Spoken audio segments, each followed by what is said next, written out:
और मैं हूं आपका दोस्त देसी ब्रह्मचारी एक और वीडियो के साथ। और इस बार हम डिस्कस करेंगे एक बहुत ही स्पेशल केस, यूनिक केस, और इसको मैं बोलना चाहूँगा शादी की विडंबना, द आयरनी ऑफ मैरिज। सो लोग बोलते हैं एज अ जोक कि शादी ऐसा लड्डू है जो जिसके बिना रहा भी नहीं जाता और जिसको खाने के बाद सहा भी नहीं जाता। तो ऐसा लड्डू न सह पाए ना खा पाए। बट हमारी सोसाइटी में ऐसे लोग हैं जिन्होंने वो लड्डू नहीं खाया और वो काफ़ी खुश नज़र आते हैं। जैसे कि आप इन लोग को लाइक करें या ना लाइक करें, जैसे अटल बिहारी वाजपेयी और अब्दुल कलाम और ऐसे कई ग्रेट्स हैं। हिस्ट्री में आप देखेंगे Isaac Newton, Nikola Tesla, even modern culture में इवन सलमान खान, जिन्हें मैं बिल्कुल लाइक नहीं करता, अगर आप उनको भी देखेंगे तो वो इन बाकी मैरिड लोगों से तो बहुत ही ज़्यादा खुश नज़र आते हैं। और सबसे इम्पॉर्टेंट बात है, इन आदमी लोगों ने, भले ही आप इन्हें लाइक करें या डिसलाइक करें, अपनी ज़िंदगी में बहुत बड़ी अचीवमेंट पाए हैं, बहुत ऊंची तरक्की की है इन्होंने। और हम में से बहुत आदमी लोग चाहेंगे कि इस तरह की तरक्की कर पाएँ। तो सबसे बड़ी बात ये है कि पहली बात, लोग समझते नहीं कि मैरिज एक कॉन्ट्रैक्ट है। और जैसे कि आप कोई इंश्योरेंस कॉन्ट्रैक्ट साइन करते हैं या आप एक क्रेडिट कार्ड कॉन्ट्रैक्ट साइन करते हैं, उसके सबसे अंत में छोटे अक्षरों में स्टार लगा के, एस्ट्रिक्स लगा के, वहाँ पे लोग लिखते हैं इतना इतना इसका फीस होगी, इतना पर ईयर आपको इतना पैसे देने होंगे। जब आप पूरी चीज़ पढ़ते हैं उसके बाद देखते, अरे मैं क्यों भरूँ ये सब फीस, इसका कोई मतलब ही नहीं है, इसका कोई सेंस ही नहीं बनता है, क्यों भरूंगा फीस, मेरा दिमाग ख़राब है क्या। बट जब लोग शादी की बात आते हैं, जब शादी की बात करते हैं लोग, तो ये चीज़ वो भूल जाते हैं। ये चीज़ वो भूल जाते हैं कि शादी जैसे कॉन्ट्रैक्ट के अंत में भी ऐसा फाइन प्रिंट होता है, छोटे छोटे अक्षरों में लिखा हुआ। और अगर आप समझदार हैं तो आप अपने आसपास के दोस्तों को या अपने रिलेटिव्स में, अपनी फैमिली, इनफैक्ट अपने माँ बाप को ही आप देख के पता कर सकते हैं कि वो फाइन प्रिंट क्या है। और वो फाइन प्रिंट ये है कि एक आदमी जिंदगी भर के लिए एक औरत का स्लेव बन जाता है। आप खुद ही सोचिए। आप किसी भी फैमिली में देखिए, इंडिया में ज़्यादातर औरतें ही फैमिली चलाती हैं, औरतें ही सारे डिसीजन लेती हैं। मेरा लड़का कब कहाँ पढ़ने जाएगा, क्या करेगा, मेरी बेटी कहाँ पढ़ने जाएगी, क्या करेगी, कौन किससे शादी करेगा, कब क्या करेगा, घर कौन खरीदेगा, गाड़ी कौन खरीदेगा। सारे मेजर डिसीजन हमेशा एक औरत के थ्रू जाते हैं। क्यों? ये आयरनी ऑफ मैरिज है।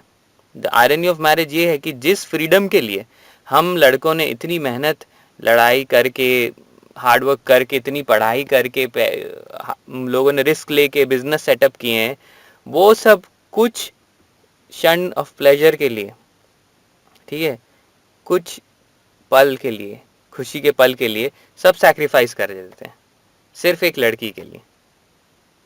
बोलते तुम ही मेरी सब कुछ हो, तुम ही हो, तुम्हारे पास ही भी है मेरे लॉकर की चाबी, आपकी है, आप इंजॉय करिए, आप ही करिए सब कुछ।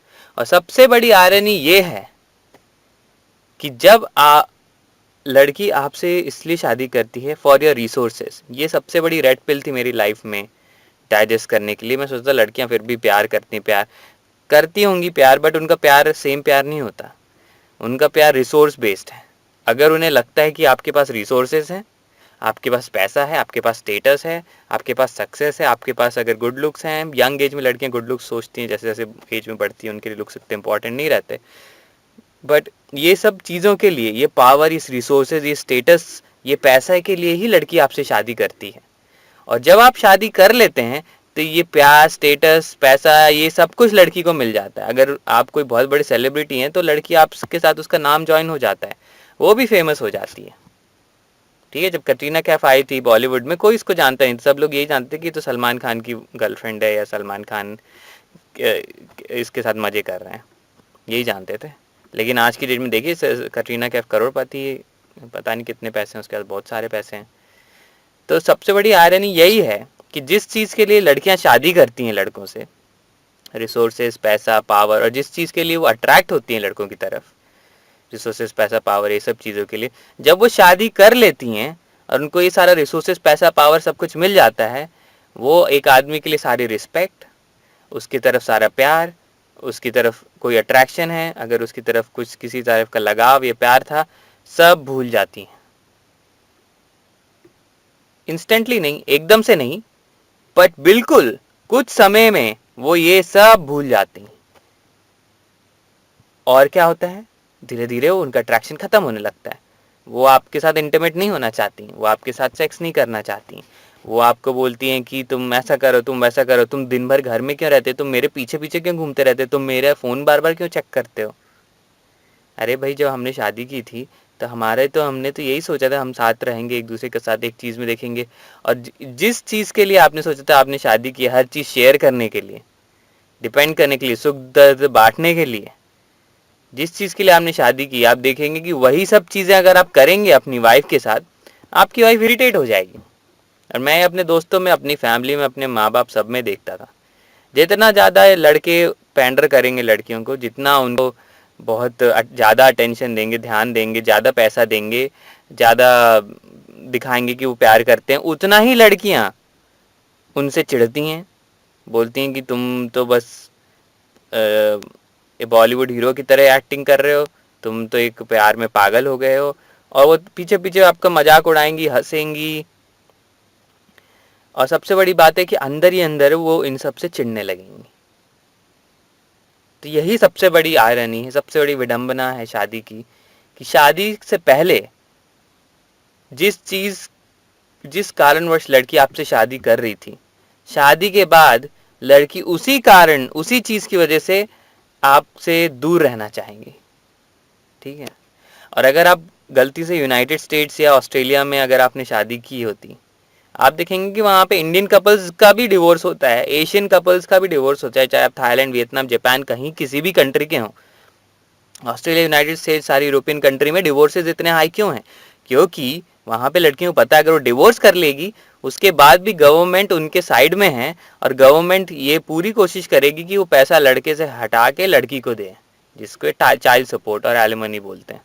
अभी तक इंडियन गवर्नमेंट ने ऐसा कोई रूल चालू नहीं किया है, लेकिन ऐसा रूल बिल्कुल आ सकता है। और एक्चुअली ये रूल की भी ज़रूरत नहीं है इंडिया में बदनामी करने के लिए। फेक डावरी केसेस और 498 लॉ बहुत हैं एक इंसान को बर्बाद करने के लिए, है ना। तो ये सब जानने के बाद भी कई लोग तो जानते नहीं हैं, लेकिन आजकल अगर आप थोड़ा सा भी इंटरनेट पे देखते हैं, आप ये सब इन्फॉर्मेशन आपको होनी चाहिए एक लड़के को शादी से पहले, और शादी के कितने रिस्क हैं। और जब आप ये रिस्क और ये कॉन्ट्रैक्ट देखेंगे, जब इसका फाइन प्रिंट देखेंगे आप, सबसे नीचे छोटे अक्षरों में जो लिखा है, अगर आप वो फाइन प्रिंट समझ सकते हैं, और मेरे हिसाब से 99% लोग समझ सकते हैं, बात है कि कई लोग उसको इग्नोर कर देते हैं, ध्यान नहीं देते हैं, जैसे कि आप क्रेडिट कार्ड इंश्योरेंस साइन करते हैं, आप वो छोटे फाइन प्रिंट नहीं ध्यान देते। जब एक्चुअली में आपको इंश्योरेंस की ज़रूरत होती है, जब एक्चुअली में आपको प्यार और सपोर्ट की ज़रूरत होती है शादी में, जब एक्चुअली में आपको पैसे की ज़रूरत होती है, तब सब सच्चाई, रियलिटी सामने आने लगती है कि कौन किसका साथी है। तो यही सबसे बड़ी विडंबना है शादी की। इसलिए मैं बोलूँगा लड़कों को कि आप शादी ना ही करें, क्योंकि आप अपनी जो रिसोर्सेज हैं, आप लिटरली अपनी बॉल्स को एक प्लेटर में रख के लड़की को दे रहे हैं। ठीक है। और इंडिया में तो वैसे भी लड़कों की शादी से पहले कोई सेक्स लाइफ नहीं होती है। ठीक है। अगर आप शादी कर रहे हैं तो आपकी वैसे भी उसके बाद भी कोई सेक्स लाइफ नहीं रहेगी। तो इससे अच्छा है कि आप शादी ना ही करें। कम से कम आप अपना खुद मनोरंजन अकेले ही कर सकते हैं, या आप विदेश में जाके मनोरंजन कर सकते हैं। आपको कोई देखने वाला नहीं, कोई पूछने वाला नहीं है, तो आप क्यों इस चक्कर में फंसेंगे। यही मैं मैसेज अपने दोस्तों को बोलना चाहूँगा। और आपने कई लोगों को देखा होगा अपने उसमें सोसाइटी में, जो लोग सामने सामने शादी में खूब खुश नज़र आते हैं, लेकिन आप उनको शादी के 1 या 2 साल बाद देखेंगे तो दोनों के मुंह लटके हुए नज़र आते हैं, या लड़की थोड़ी खुश नज़र आती है, लड़के का तो डेफिनेटली मुंह लटका हुआ रहता है। एक बहुत फेमस वीडियो था, यूट्यूब में सर्कुलेट हो रहा था, जिसमें एक कपल स्काइप में अपने बेटा बेटी को कॉन्ग्रेचुलेशन बोलते हैं शादी के लिए, और आप आदमी का एक्सप्रेशन देख के आप साफ बता सकते हैं कि उनकी शादी में क्या हो रहा है। और मैं यही सब चीज़ें सारे लड़कों को कहूँगा कि लोगों के शब्दों पे बिल्कुल ना जाएं, स्पेशली लड़कियों के शब्दों पे विश्वास ना करें, लोगों के शब्दों पे विश्वास ना करें, चीज़ों को डीपली देखें, लोगों के एक्सप्रेशन रीड करें, जाने कि एक्चुअली में वो लोग क्या बोलते हैं और क्या करते हैं, इसमें बहुत अंतर है और यही चीज़ सबके लिए जानना चाहिए। और सबसे बड़ी बात यह है कि इंडिया में शादी के बिना अगर कोई एक्स्ट्रा मैरिटल अफेयर करता है या बिना शादी किए रहते हैं या वो बिना शादी के इंटीमेट या सेक्स करते हैं, तो उसको सोसाइटी नीची निगाहों से देखती है, राइट। उन लोगों को कोई फ्रीडम नहीं, उन लोग को नीची निगाहों से देखा जाता है। और ये कंट्रोल करने का तरीका था, लड़के लड़की दोनों को कंट्रोल करने का तरीका था। और आई थिंक पुराने समय में ये काफ़ी हद तक काम भी आता था लोगों के। लेकिन आज के ज़माने में आप क्यों इस चक्कर में फंसना चाहेंगे? और सबसे बड़ी बात है, इसमें सबसे बड़ा जो हाथ है वो मीडिया का है। मीडिया ये चीज़ पुश करती है, बॉलीवुड ये चीज़ पुश करती है, बस तुम ही हो, तुम ही हो, तुम ही मेरी सब कुछ हो, तुम ही मेरी। और जितना आप तुम ही हो करेंगे लड़कियों को, लड़की उतनी ज़्यादा आपसे इरिटेट होगी, उतनी ही आपसे चिढ़ेगी, उतनी ही आपसे दूर भागेगी। मे बी पहले के 1 महीने उसको बहुत अच्छा लगेगा, तुम ही हो, तुम ही हो, अरे मेरा गुणगान कर रहा है, हमेशा मुझे फ़ोन कर रहा है, हमेशा मुझे याद कर रहा है। 1-2 महीने के बाद, 6 महीने के बाद उसी चीज़ से आप इरिटेट होने लगेंगे। हर समय मेरे को फ़ोन करता है, हर समय मेरे पीछे पड़ता है, हर समय मुझे मैसेज करता है, मुझे ट्रस्ट नहीं करता, मैं कहाँ जा रही हूँ हमेशा हर चीज़ पूछता है। अरे मुझसे प्यार करता है कि मेरा डिटेक्टिव बन गया ये? क्या कर क्या रहा है ये? मैं कैदी की तरह फील कर रही हूँ। और यही सारी लड़कियों की फीलिंग्स हैं। यही है सबसे बड़ी विडंबना शादी की दोस्तों। और मैं बोलूँगा, आप अकेले आदमी रह के आप बहुत खुश रह सकते हैं, आप सारे सुख सब पल पा सकते हैं, आप दुनिया घूम सकते हैं, लाइफ एंजॉय कर सकते हैं। इंडिया के बाहर भी बहुत बड़ी दुनिया है, आप खूब एंजॉय कर सकते हैं। इसलिए मैं बोलूँगा कि शादी से दूर रहें, ये एक बहुत ही बड़ी विडंबना है और इसमें इन्वॉल्व ना ही होना हमारे लिए सबसे बड़े बेस्ट रास्ता है। कमेंट करें, शेयर करें, लाइक करें और बताएं अगर कोई वीडियो रिक्वेस्ट है तो मैं ज़रूर आपसे शेयर करूँगा। और इसी के साथ देसी ब्रह्मचारी शुभ प्राणम।